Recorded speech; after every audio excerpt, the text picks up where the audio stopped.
The government says it is optimistic about achieving 80% of the bond debt swap under the Domestic Debt Exchange Program by January 31st, 2023. An 80% participation by individual bondholders, according to the Finance Minister, Ken Ofori-Atta, would help the government to get into the perimeters of 55% debt to gross domestic product, essential to achieve an IMF deal. The government is seeking a $3 billion International Monetary Fund bailout to balance its books as its debts has overshadowed its income. Speaking to the media after a meeting with individual bondholders on Wednesday, Mr. Ofori-Atta said the exercise is voluntary. The government is racing against time to conclude a $3 billion facility that is hoped to stabilize the economy, which is currently bedeviled with debts, with total debts currently at 467 billion Ghana cedis as of December 2022. Really to give us time to incorporate other ideas that have come up so that we'll have a successful debt exchange program. The exchange program, I think we had targeted something like 80% participation as a way to get enough to ensure that we are within the perimeter. But as long as we are able to be in the perimeter of 55% debt to GDP, we should be able to go forward with it. So I think one of the things that should really be clear to all of us, category that it is a voluntary program. A voluntary program and expectation, when we say 80% participation, that some people may choose not to participate. So that should be very factual for everybody. In a related development, the government, through the Finance Ministry, has agreed to set up a technical committee to address concerns raised by the Individual Bondholders Forum on the Domestic Debt Exchange Program. The move comes after a meeting between the Finance Minister, Ken Ofori-Atta, and the representatives of the Individual Bondholders Forum. The technical committee will include 2 representatives from the Individual Bondholders Forum, officials from the Finance Ministry team. Both parties agreed to work together. Getting the common path, as you mentioned, for us to be here to enjoy the future. You indicated that I asked for the technical committee to be set up, and we do await your 2 members that you sent to us, and we should have the first meeting tomorrow.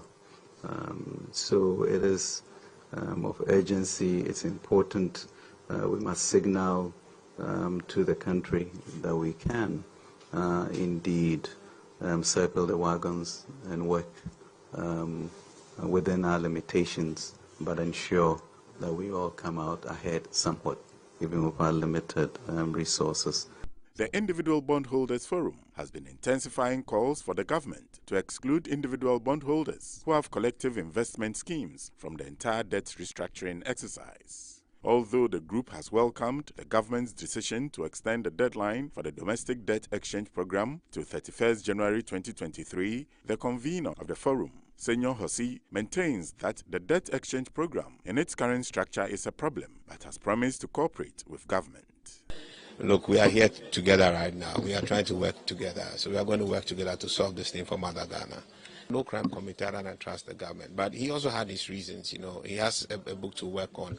So sometimes it's just a matter of how to really balance both. You can really be carried away by one particular, forget the others that exist. Our job was to bring to the fore that there are other problems associated with what he had proposed. And I think he's seen reason. I mean, it's been very reasonable, very cooperative, I must say. So we'll take it from there. Ghana announced a domestic debt exchange program in December 2022 and said external restructuring was being negotiated with creditors.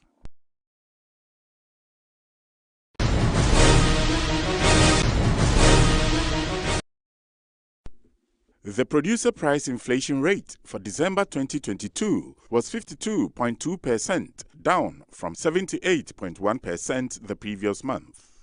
This rate indicates that between December 2021 and December 2022, year by 52 points in the PPI between November and December 2022 was negative 13.3%.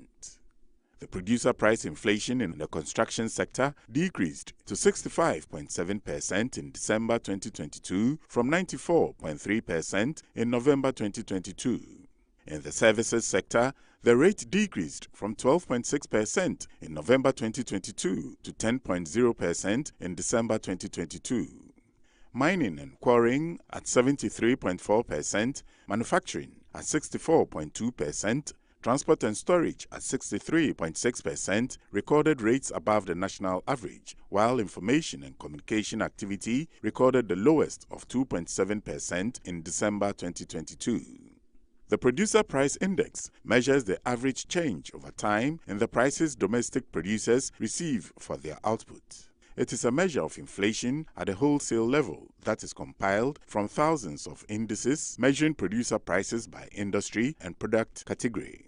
Meanwhile, inflation accelerated in December to end the year 2022 at 54.1%. This is up from 50.3% in November 2022. Slight depreciation of the cedi from mid-December contributed to a further increase in the cost of imported goods to 61.9% in December compared to 55.1% in November. The drivers of the inflation include prices of transportation, which rose from 63.1% in November to 71.4% in December.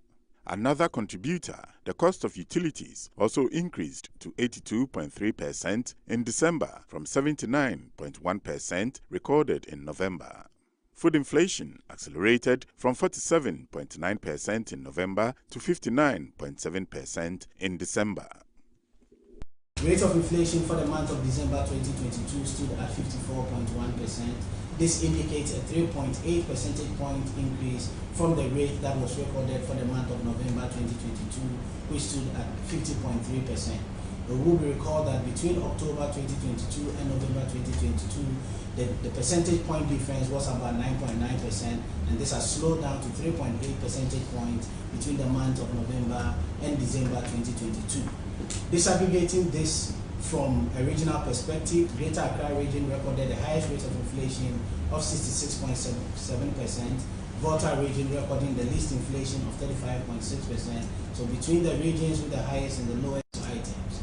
You will recall that in the month of November 2022, it was just a single item out of the 307 items that did not see an increase on a year-on-year basis. This has reversed in December 2022. We identified only 147 items that recorded changes in prices higher than the inflation rate of 54.1%. This was predominantly non-food imported items, but it's always important to keep in mind the weight of food, which is 43.7%.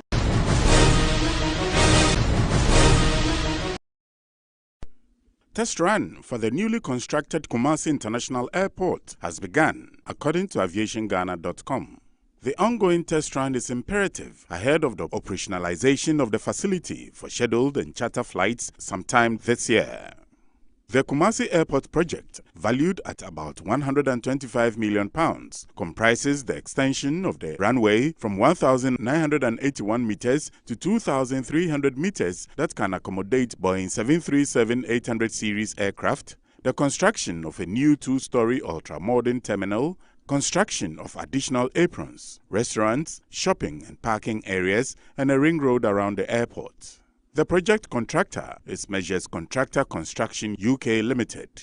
The Phase 2 of the project, which began in 2018, includes the construction of a new terminal building to handle 1 million passengers per annum, 2 boarding bridges, a new road network, a perimeter fence, a substation and a parking lot, among others. The cost of Phase 2 of expansion works on the second busiest airport in Ghana is estimated at £66,350 million.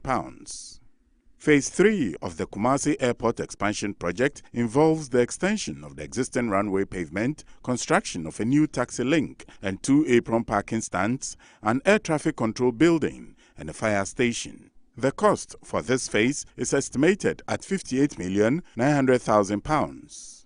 The expansion project is part of the multimodal transportation system being developed by the government to enhance commerce and tourism in the Ashanti region. Kumasi, the Ashanti regional capital, is the busiest domestic destination, and it is served by both Passion Air and Africa World Airlines.